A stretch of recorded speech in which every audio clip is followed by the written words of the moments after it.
to introduce to you our guest speaker for today's 7th commencement exercises. Bob, as he likes to be called, is the Vice President for the Resettlement Services Group of the Social Housing Finance Corporation, a key shelter and agency under the Department of Human Settlements and Urban Development, mandated to undertake social housing programs to cater formal and informal sectors in the low-income bracket.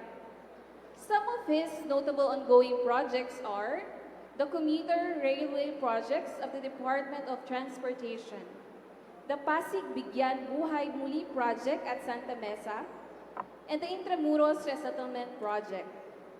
He holds a master's degree in business administration and was a professional fellow in the United States, focusing on governance and community rehabilitation.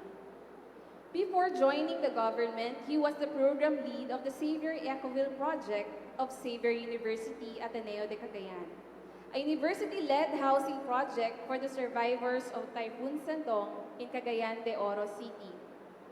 After college, he entered the Jesuit Volunteers of the Philippines and was assigned as a social enterprise coordinator inside the New Bilibid prison in Muntinlupa. On the side, he started the Library Cafe, a library-themed social enterprise cafe that offered 24-hour study and peace haven for students. It was also a place for social events such as trivia nights, improv, and many more. Additionally, he was the co-founder of the CDO Street Tutorial, which was institutionalized after more than 10 years of continued volunteer work. And now, ladies and gentlemen, please help me in welcoming Mr. Philip Robert Flores.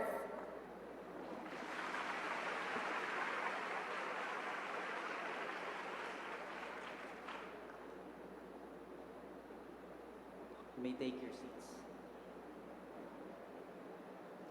To the University President, faculty and staff, friends, good afternoon. To our dear graduates, congratulations. You made it. To the parents and guardians, this is also your day. Congratulations. Graduates, I want you to ask the person sitting next to you, how do you want to live the rest of your life?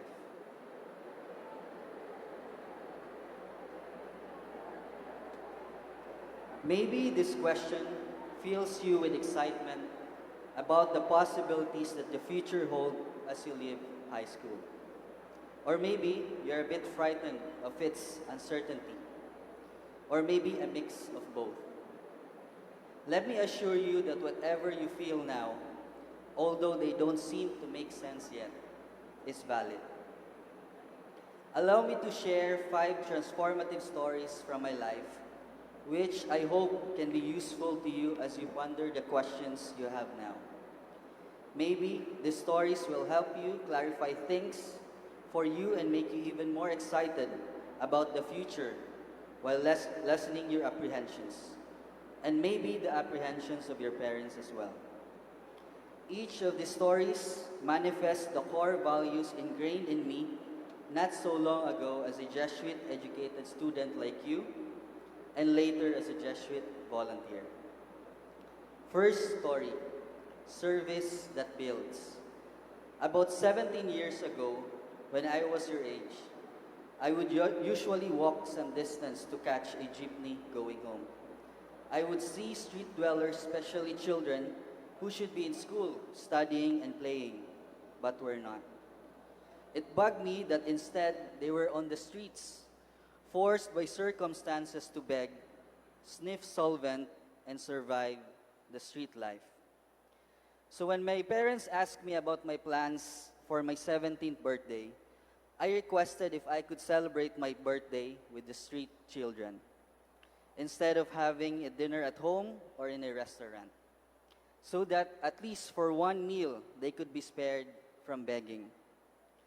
At first, my parents were dismissive of the idea because of the danger it posed. Fortunately, I was able to convince them to trust and support me, in my desire for a meaningful celebration. The night before my birthday, my friends and I went to check the park where the street children played and slept and where I planned to have my birthday celebration. While discussing the logistics for the activity, a street kid approached us and begged for money. I was about to give a coin when my friend stopped me and told the kid to recite the alphabet first before being rewarded with the coin. To our dismay, the kid could not recite all the letters in the alphabet. Nonetheless, we gave him the coin. That simple encounter ignited a profound realization. We needed to help the street children learn basic numeracy and literacy. So during my birthday celebration, we started the first street tutorial for the children with my friends as volunteers. It was followed by a series of street tutorial at least twice a week. The park, with the usual sight of street children begging or sniffing solvent, became a venue for education and hope. Thus began a decade-long commitment to street tutorials, fueled by the belief that service not only nourishes the body, but also the mind and the soul. Second story, spirituality that loves. Fresh from college, I applied to the Jesuit Volunteers Program, or JVP, a program that sends volunteers for a year to marginalized communities and areas with the greatest need. I was happy to be accepted, but I was so shocked when I learned that I would be assigned to the Philippine Jesuit Prison Service in the new Bilibid prison in Muntinlupa. I immediately felt cold and nervous, and my parents felt the same way too. Still, they trusted and supported me. Although backing out was out of the question, I could not brush off my fears and notions about the inmates. And it didn't help that many people, although well-meaning, kept on telling me to be careful about the supposedly hardened criminals in Munti. So imagine how scared I was when I finally reported for work for the first time and entered the maximum camp of the new Bilibid prison. The maximum camp is where inmates with a life sentence or sentence of 20 years and above are jailed. In other words, those who were convicted of heinous crimes. My hands sweated so much, and I kept on looking at my volunteer partner, Jim. Both of us tried to convince ourselves that everything is going to be well. After all, we were with Father Eli Lumbo, the foundation director. But as we entered Bilibid, I saw the inmates approach Father Eli with utmost reverence to greet him. It was quite a relief. Then one of them approached me and greeted me with a warm smile, another relief. However, as it turned out, there were more difficult challenges that I had to overcome. I want to be honest with you. Building empathy with the inmates was the most difficult task I faced during my volunteer year. I was assigned to scout products made by the inmates and market them outside Bilibid. Income from the sales would be used to fund the scholarship program for the children of the inmates.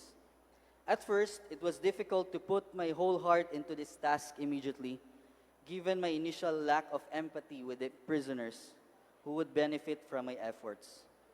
But I kept at it and slowly started to develop empathy when I got to know them.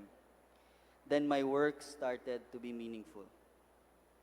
Thus, with faith and the guidance of my God, I came to understand that true spirituality lies in embracing the marginalized, even in the most unlikely of places. That love of service must not be limited to those that we are comfortable serving, but should also, and all the more so, include those that really need the most help. Love and service will bring pain and discomfort, but this also gives meaning to what we do. There will be moments in your life when your faith and love will be tested. Embrace these experiences as this will make you better understand yourself and strengthen your connection with your faith and your God. Trust in the process and allow yourself to grow through these trials. Third story, solidarity that unites. It was December 2011 when Typhoon Sendong hit Cagayan de Oro City, where thousands of lives were lost. That stormy night, I was checking the locks of our main door when a strong current of muddy water entered our house without warning. So I immediately informed everyone. Then the lights suddenly went out as the water kept rising up to the hip level. As we were panicking, we decided to go outside and find ways to go on top of our roof. Luckily, we were able to use our car, which was now floating outside, to climb up to the roof, where we waited precariously until the water subsided. It was truly a traumatic experience. Thanks to the support of our friends and relatives, we managed to clean up our house and replace some of the basic things that were lost or damaged. Yet, not every family had the same level of support and resources as ours. Even after a year later, countless families remain displaced, living in schools or makeshift shelters, waiting for the government and non-government organizations to provide them with permanent housing. Witnessing their ongoing struggles ignited a strong desire within me to take action and make a difference. Fortunately, an opportunity arose when Xavier University started a housing program for displaced families, the Xavier Ecoville Project. Leveraging my experience in Muntinlupa, I joined the team initially as a livelihood officer. Yet again, I found myself not just working, but rather engaging in what felt like volunteer work.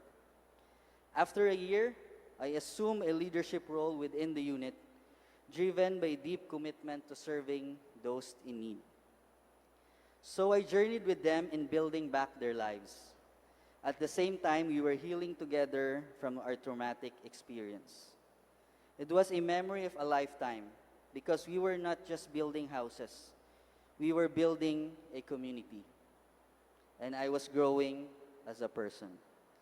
As you experience hardships and struggles in life, always remember that you are not alone. You have your friends and family that will empathize with you. At the same time, some people may have experienced what you are experiencing.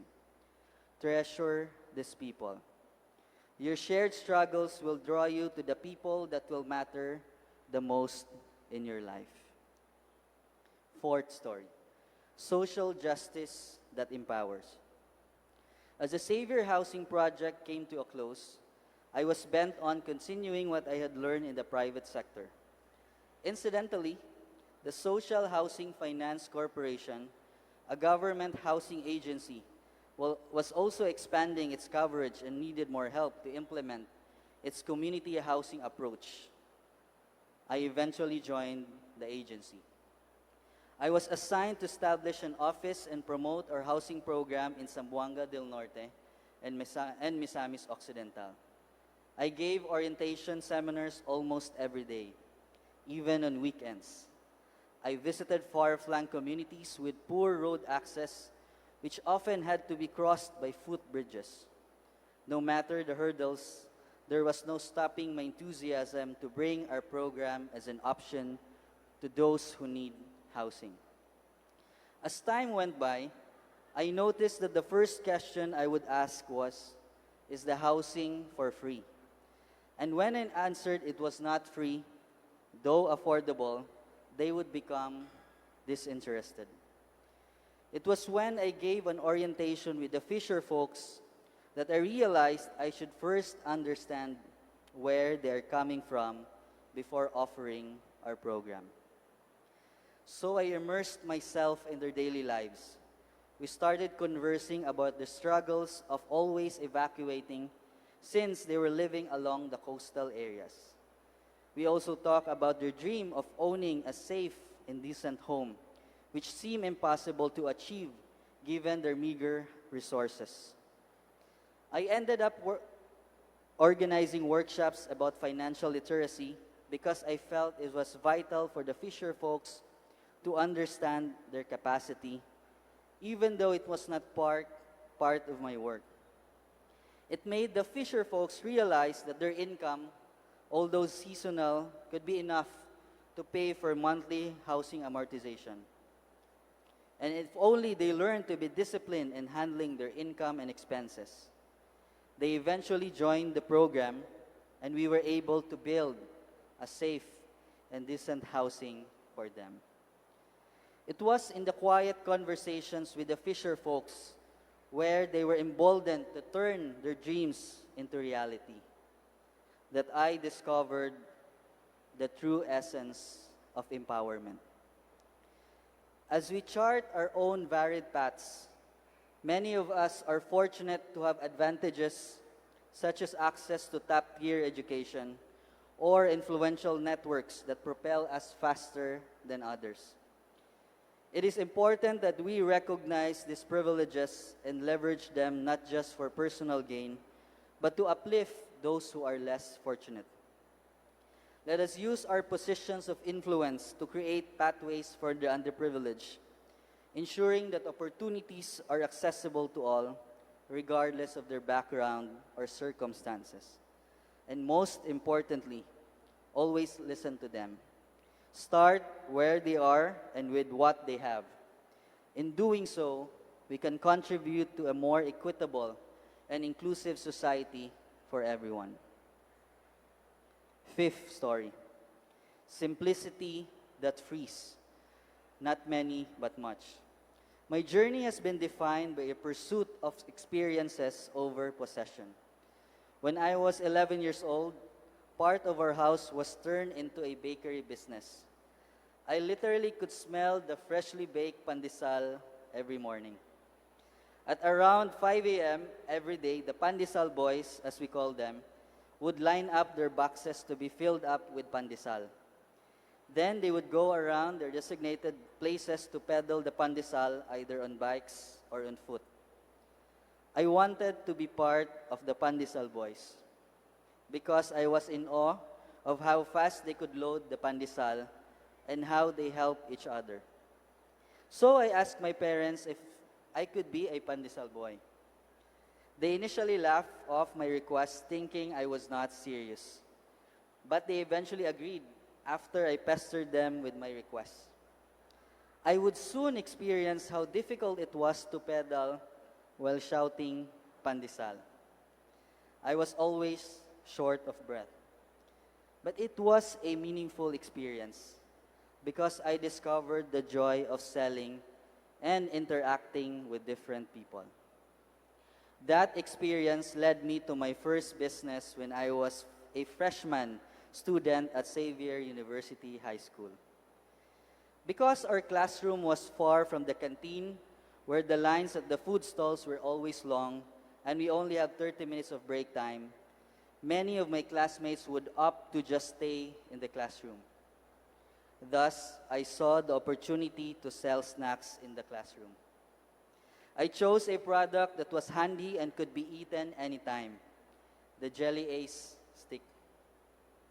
I initially bought 2 packs with 20 pieces each just to test the market. I bought each piece for 1 peso and sold it for 2 pesos. Unbelievably, it was a hit. I eventually increased the number of packs I would sell from 2 to 10. As I bought more from the wholesaler, I was able to haggle down the price to only 50 cents each, giving me more profit.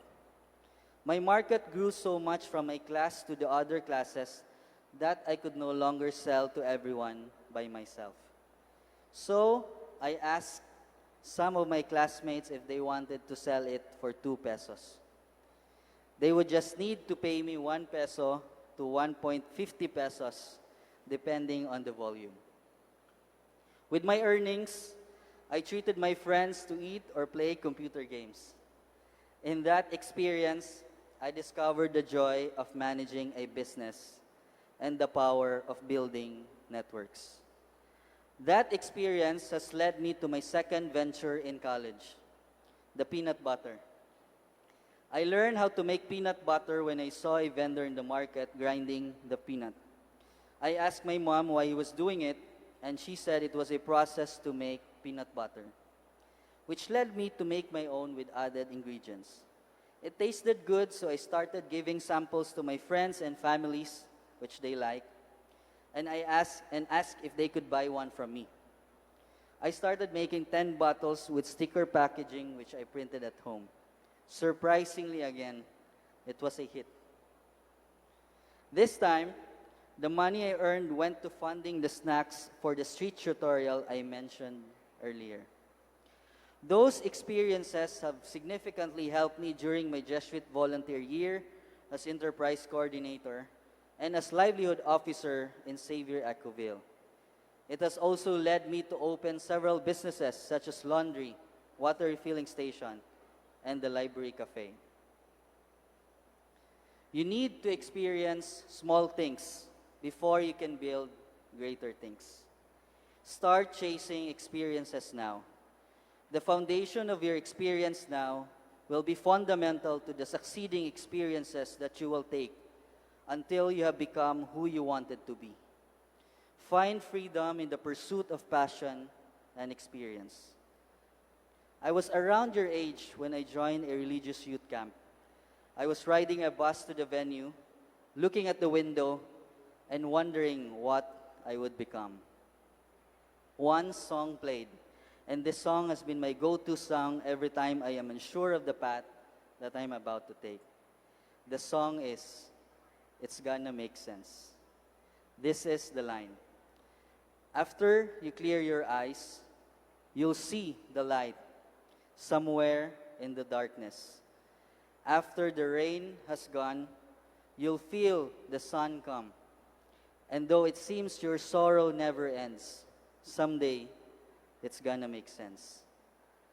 Graduates, how do you want to live the rest of your lives? That is up to you.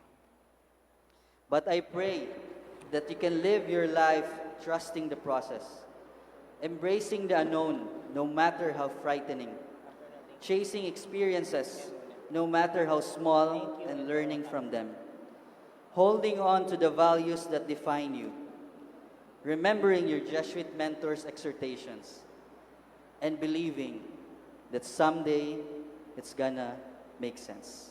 Good afternoon.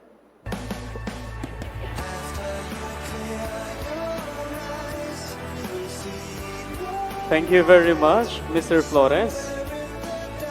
Again, we are requesting all parents